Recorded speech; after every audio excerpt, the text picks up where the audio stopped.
so much for joining me for WSAZ Plus. Good morning, everyone. I'm Shannon Litton, and we are in a first alert weather day because of the winter storm that we've been tracking about all week. I know the first thing you're probably thinking is, man, your voice sounds terrible.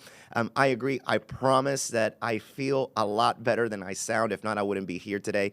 That being said, got kids at home, and they always pass along, those illnesses, unfortunately. But just so you're aware, my voice is okay. It sounds like I'm losing it, but it does not hurt to speak, and I do feel good, I promise. I just know it doesn't sound like I do. But anyway, let's talk about the winter storm. I do want to bring in meteorologist Emily Dietz. She was on WSAZ today earlier this morning, of course, Saturday morning edition, tracking this storm. Emily, I know this is kind of the first big winter storm that you're tracking. Tell me a little bit about what's going through your head about this right now. I think the biggest thing is that I'm nervous about it as a forecaster, just because every time I see a winter storm, or in the past when I was in school, I wasn't the one forecasting for it, or I was on break, so I was already at home anyway.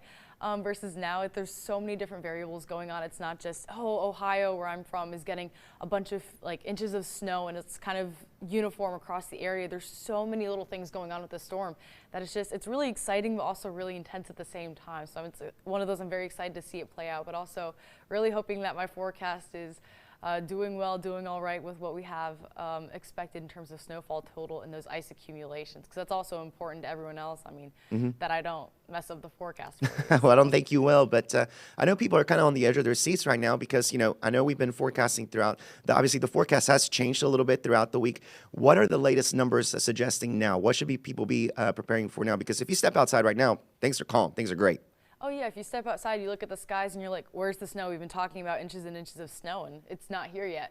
But it also depends on where you're at. So we have so many, like I said, all those fluctuations going on. So if you're in the south towards the coal fields, we're not looking at quite as much snow. So even the most recent model updates from yesterday that we'll talk about, and I'll show you in a little bit, are already showing a difference in those snow accumulation totals. So we were looking at Athens earlier as being over a foot of snow, and now we're looking at just under a foot of snow. Here in Huntington, we were looking at possible 10 inches of snow. Now we're looking closer to the 8 inches. So everything's kind of gone down by about an inch or two. And again, those coal fields are looking around a 3 to 6 inches range still. But a lot of that's also because we have some ice and some sleet and even freezing rain that's going to be headed our way. And that's going to really impact what those snow accumulations come out to. So that's going to have a big impact because up in Athens, we're looking at some fluffy snow, not as much snow and ice. So it's going to allow a lot of that buildup of that snow to be, again, nice and fluffy versus down in those coal fields down near us. We're going to look at a little bit of that, more of a wet snow. So when it gets more wet, it gets denser and it really compresses down and really makes it look like you didn't get as much snow just because it's, again, compressed. Right, which is great. I mean, that'll obviously help crews out this weekend, too, as they're trying to clear the roads. I've been seeing some crews out already, like pre-treating the roads a little bit, trying to get ahead of it. I know before I left the house this morning, I was already putting salt down because, obviously, as you know, we're all going to be here working at different shifts throughout the weekend. So I just wanted to make sure that,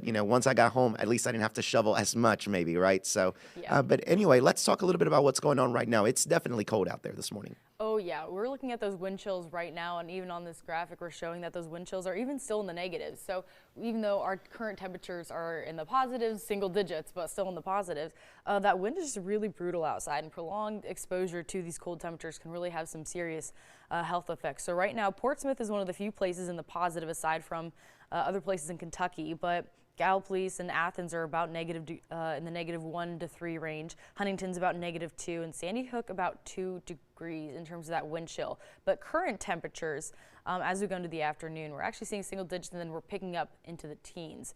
And so by about 2 p.m. on Saturday, we're going to be in the mid-20s range for the areas to the south of us here in Huntington, but still in Athens and Portsmouth and Ohio, we're going to still be in the teens, so kind of a widespread, but all of it that is important to know is that this is still below freezing. So any accumulation that we do get today is not looking at melting at all. And then as Saturday carries on, we're just going to get cold again. We've got a lot of Arctic air moving into the area, so we'll be back in the teens by this evening. That's also when we're going to see a lot of our snowfall as well. And so the National Weather Service has actually issued this watches and warnings, a winter storm warning as well as a cold weather alert for this region. In fact, a lot of it you can see across the entire U.S. This is one of the bigger warning maps that I've ever seen in my time as a meteorologist. So it's very interesting in that aspect of it. But yeah, winter storm warning, and that's going to be through Monday morning. But the Doppler radar right now is, again, looking clear. So when you step outside, you see it's a little hazy outside just because we're looking at some low-level clouds. But for the most part, it looks clear. We've had a couple snow reports way to the south in southern West Virginia on that Virginia-West Virginia border. But that's just some flurries because most of the system is still near that Mississippi River area. And so it's not really pushing into our area until later this afternoon, which is really interesting. Because you see a lot going on, especially in these southern states. This is a big storm for them because they're seeing a lot of ice. And so ice is a totally different beast from that snow, because snow, it's a little bit easier to drive on because you can get a little traction underneath you. But when you hit ice, there's just no amount of putting down salt sometimes, depending on how cold it gets, to chains on the tires or anything that can really help you out getting through that ice. And so that's what we're most concerned about, because the way that the system has been building up. So right now, there's some high pressure that's sitting over the upper Midwest, and it's pulling down some cold Arctic air into the area. And over to the south, we've got a lot of moisture and some warm air that's coming in from the Gulf, but not enough warm air, unfortunately, to turn this into just a solid rain event. So when you have this moisture coming up from the Gulf and clashing with this Arctic cold air, if you didn't have the warm air, we would just be seeing a major snowfall event like what we were looking at earlier in the week. But since these temperatures are going to be at around freezing level on the surface, or even a little above freezing, such as the 34-degree mark, 33-degree mark, that's where you get that ice accumulation, because the difference with that ice and sleet is how deep that warm layer of melting is. Because you start up in the upper atmosphere with those snow crystals, and then to keep an entire snow event, you need it to be below freezing through the entire column of air.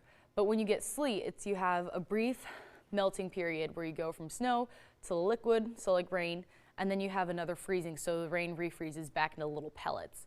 But to get freezing rain, you have an even shallower warm layer at the surface. And so when you have those snow crystals way up in the atmosphere, they begin to melt, but there's not enough time for them to refreeze back into a particle such as sleet or into a snow crystal. And so when it hits the surface, it then refreezes, creating a very slick condition outside, versus sleet, it's more of a pellet. So that's kind of how you can tell the difference when you're outside looking at it. It may be a little hard to look out your window and tell, but if you look at the ground, that's really where you can see where freezing rain will have that sort of glossy look to it, versus the sleet will be more pellety. But yeah, that's why we're looking at that with this system, because as that warm air moves up from the Gulf, it's going to clash with that and create those slightly above freezing conditions, which is why we're seeing such a major ice event. And so in terms of that snow forecast that we're looking at, we have had some changes, like I said, to this, where our snow totals are going down a little bit by about an inch in each area from what we initially thought. So we're still looking at about 3 to 6 inches near the Paintsville, Pikeville, Logan area. But here in Huntington, again, we were at the beginning of the week, or even earlier, a couple days ago, looking at closer to 10 inches of snow, and now we're looking at more the 5 to 8 range, because we're going to have such a warm layer. And some possible rain in the area that'll help take care of some of that. But Athens and Cincinnati are still looking at the biggest for that snowfall. It's going to be nice fluffy snow, because right now those layers, those areas are not looking at getting to that warm area, that warm little nose, as we're calling it, a little warm nose up from the Gulf, to cause any melting. Now we could still see that fluctuation change overnight tomorrow, but for the most part, this is what we're looking at for those snowfall totals. And then even on the ice map, as you can see, this kind of backs that up, because Athens and Cincinnati, we're not looking at any ice.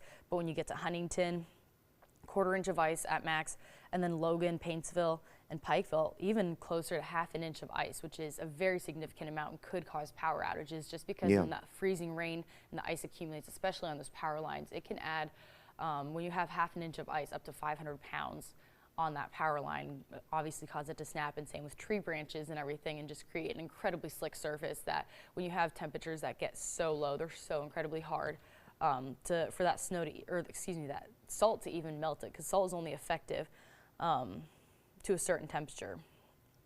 So it's really, really interesting to see how this plays out, and especially since we're looking at a whole week of freezing ahead, it's just going to get even colder. But taking a quick look at that precipitcast, our forecast for that rain shower, that snow shower, we have a couple flurries again in really southern West Virginia. And then we're going to start seeing some snow flurries around the 4 p.m. time frame, 3 p.m. time frame, and then we won't see those up near Clarksburg or near Athens till a little bit later in the evening. So it's going to start to sweep from the southwest up to the northeast as the evening carries on. And that's just, we're not expecting most of our snow tonight. We're looking at 2 to 3 inches on the higher end for tonight. But the big change is going to be coming overnight. And so Saturday, 10 p.m., you have a little bit of snow going on, and then down to the south near Pikeville, London, that's where you get a little bit of warming, and so you may see a little bit of that sleet freezing rain. And then on Sunday at 5 a.m., it's these overnight hours and the early morning hours tomorrow. That's really going to be that main event, be that main mixed precipitation. Even just 5 a.m., we see so many colors on this map. So Athens is still looking at that blue in terms of that snow, so that's fluffy snow. And then this pink area, more towards the middle. Let me see if I can get a pointer out. So yeah, here's this blue area. This is going to be mostly snow. And then this pink area down here, this is where we're looking at for that mixed precip in the morning. And then this green down here is going to be more of that rain, freezing rain. So it'll definitely be interesting to see how that plays out. And then Q Sunday, 3 p.m., we kind of shift more. This is where we see most of that warm air coming up from the Gulf area. And that's where we're going to see that biggest transition to more rain showery type, more of that freezing rain. But again, we still have all this snow in Athens, so Athens is really not looking too strongly for ice, which is very good for them. We definitely don't want a big icy event. And then as we go further on into Sunday, we just then transition into more of a snow. So we'll have like a layer of ice and then a little bit of snow piling on top of that. So definitely going to be an interesting event this weekend that we're looking forward to, and going to be here to help forecast that the entire weekend. Yeah, I mean, a lot of those crews, I mean, you know, I know you're talking about the potential there of sleet and freezing rain. And you mentioned just how ice creates just a bad condition, especially, you know, toward the south where, and never mind the power lines too that you were talking about, but the roads just being so really not, you won't be able to drive on them unless, you know, maybe you work at a hospital, something like that, and you absolutely have to. But this is one of those events, I would say, Emily, that you want to avoid being on the roads at all costs. Oh, absolutely. You've got emergency services, police, emergency managers saying stay off the road unless you absolutely have to be out, again, for that emergency. And even in Ohio, you've got we're reiterating this morning, the level 1 snow emergency versus 2 versus 3. In a level 3 emergency, you can actually be pulled over and arrested if you're on the road without a valid reason, like emergency situation, of course. But yeah, because it's also when you go out on the road, you put not only yourself at risk, but other people at risk. And then if something happens to you, hopefully not, then you have EMS and other police officers that will need to come out and risk also their safety in the icy conditions. So it's just overall, try and stay off the road as much as possible. I know there's, you know, a lot of people that have been going to the grocery stores. I mean, myself included. I went really quickly yesterday trying to find milk for the house, and some people were having trouble with that. Obviously, we saw a lot of bare store shelves, and we obviously know that there are people for one reason or another that have to put it off until the last minute. You know, maybe work schedules, what have you, and they have to absolutely go out today to get milk, bread, whatever they might need. Is there a cutoff time you would say that you need to be home and make sure, you know, at that point, just don't even try to go out and you know, face the elements?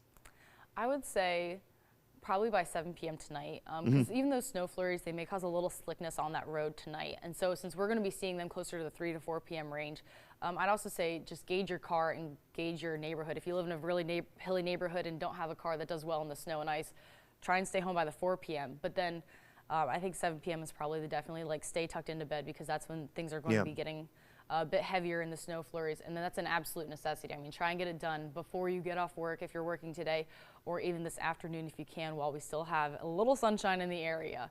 But definitely try and see what you have in your pantry first and see what you can make, or if there's any food you can cook ahead and eat it cold.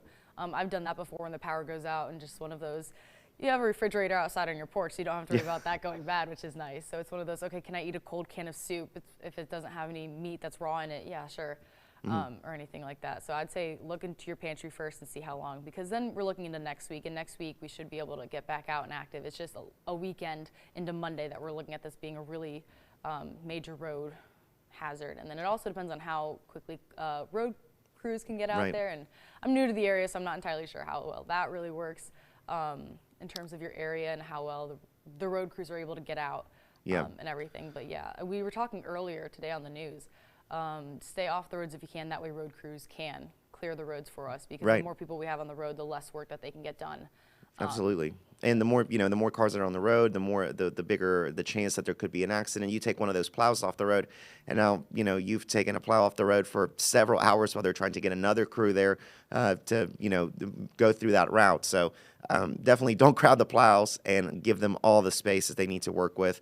I know right now, I just want to pull up a quick live shot here, Emily, of this is a quick live shot there of the Taste Valley interchange. Right now, things are clear, like we've been talking about this morning. Things should be fine on the roads if you have to head out. But again, later on today, you want to avoid being out there. You want to avoid even just remotely being on the road so that those crews can actually work and get those roads cleared. All right. Well, Emily, thank you so much for joining us here on WSAC Plus. Listen, we will be here throughout the day bringing you coverage here on WSAC Plus. We will be bringing it to you on TV, and we will be bringing it to you as well on WSAZ.com. So make sure you have the weather app. Definitely something you want to have this weekend. And, of course, Emily will be here working throughout the day, as well as Nicholas, Dylan, and Tony. So stay with us, and we will bring you the very latest. And we'll be checking in with you again here a little bit after noon on this Saturday. But stay safe out there, and we'll see you next time here on WSAC Plus. Emily, thanks again for joining us. Thank you.